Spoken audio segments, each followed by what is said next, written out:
Hey, this is Grant with Grant Bakes, and today I'm going to show you how to make your own fermented Sriracha chili sauce. I actually don't have the most popular brand. I have this one, which I got from Trader Joe's, and then this is the one that I'm comparing it to. This is the original Sriracha chili sauce from Thailand. I actually forget what this brand is called because I cannot read it. Basically, if you don't know what Sriracha sauce is, it is a hot sauce made with fermented chili peppers, garlic, salt, vinegar, and sugar. So it's sweet from the sugar, tangy from the vinegar, funky from the fermentation, garlicky from the garlic, hot from the chili peppers, and it's basically the most balanced sauce that there is. It's a great condiment, and today I'm going to show you how to make your own.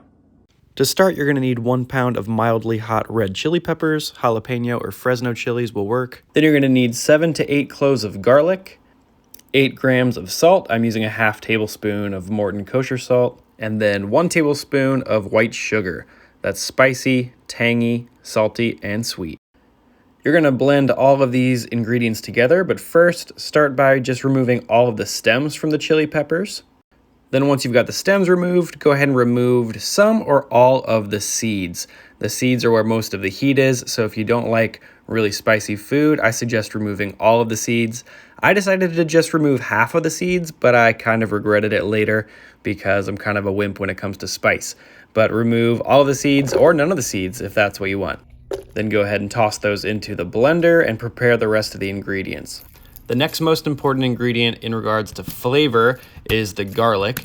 Sriracha kind of has garlic going on in the background a little bit. So I'm just crushing up about 8 cloves of garlic, just enough to get the paper exterior off the garlic. You don't need to chop the garlic or anything because you're just going to throw these in the blender anyway, along with the chili peppers, and you're going to blend them up. So don't worry about chopping. After those ingredients, just add the salt and sugar right on top of that. And then blend these in a high-speed blender or like a NutriBullet style smoothie blender. The idea here isn't to make the sauce completely smooth at this point, but you want to blend until you extract as much liquid as possible. Liquid is necessary for the fermentation process. If you've ever fermented some kind of vegetables or something, what you do is you submerge the vegetables in liquid, and then you're able to let them ferment over a couple days. They need that liquid. And the Sriracha sauce is going to be its own liquid. So you blend it up until it's liquidy like this, and then you're going to push down all of the chunky parts under the level of the liquid until you get basically just everything submerged in its own liquid. And that's going to create the perfect environment for fermentation. So once you press down and submerged all of the garlicky chili sauce under its own liquid, then you're just going to cover it up with the lid of the jar and move it to a spot on your counter where it can sit comfortably for about a week.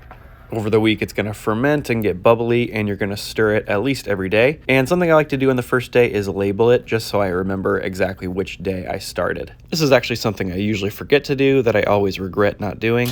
So on day 1, just let your Sriracha sit out on the counter for about 24 hours. And to see how this changes over time, here is what the Sriracha looked like right after I made it, right after I stirred it on day 1. And here's what it looked like on day 2, about 24 hours later. You can start to see these small little fermentation bubbles. That's just CO2 bubbles that are created through the fermentation process. This is a lacto-fermentation process, so from what I understand, in the liquid environment, everything's submerged under the liquid of the vegetables. Lactobacillus bacteria, these beneficial bacteria, are thriving in that environment. They are reproducing, they're creating bubbles, they're making good flavor, and it's also going to become a little bit more liquidy over time as the Sriracha breaks down. So on day 2, just go ahead and give everything a stir. We want to move everything around in there, stir it all up, and then press down the chili sauce so it's underneath the level of the liquid. Then cover it up loosely with the lid again and move it to that regular spot on your counter where it's going to live for the rest of the week. And you're just going to let this sit out for another 24 hours. Then on day 3, 24 hours later, you can see that there is some change. It's not really drastic, but a few of these bubbles are looking a lot bigger than they were the day before. Especially on the back side of the jar here, I saw some really big fermentation bubbles. Those are all a great sign that good things are happening inside this jar.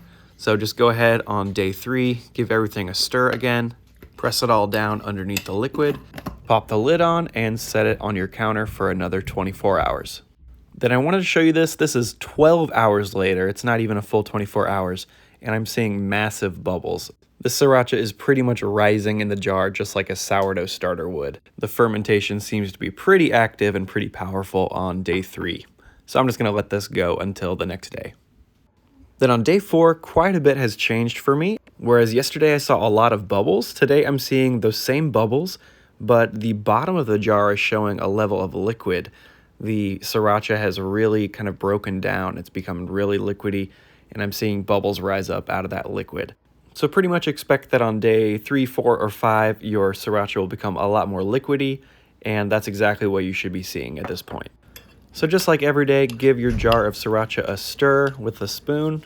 Some people are going to say never to use metal or whatever, but I haven't had a problem with that. So give it a stir with any kind of spoon you have. You can also use a wooden chopstick if you want to avoid metal. Then you're going to pop the lid back on and move it to its spot on the counter. And you're pretty much going to repeat this process every day, giving it a stir for about a week. And this is what my Sriracha looked like on day 7, a full week after I started. On day 1, it was a fresh and chunky garlic chili sauce, and on day 7, we've got this really thin sauce that's ready to blend into Sriracha.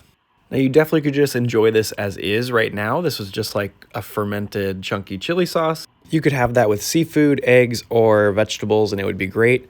But to make this more similar to the commercial Sriracha sauce, we're going to do a few extra steps. Depending on the sweetness level and how much sugar you put in at the beginning, you might be able to skip this step, but I'm adding a tablespoon, actually a tablespoon and a half of white sugar for sweetness. Then I'm going to be adding some rice vinegar for tanginess. You can use white vinegar if that's all you have in your kitchen. That's totally fine. But vinegar is one of the main ingredients in commercial Sriracha sauces, so definitely don't skip the vinegar if you want that classic flavor.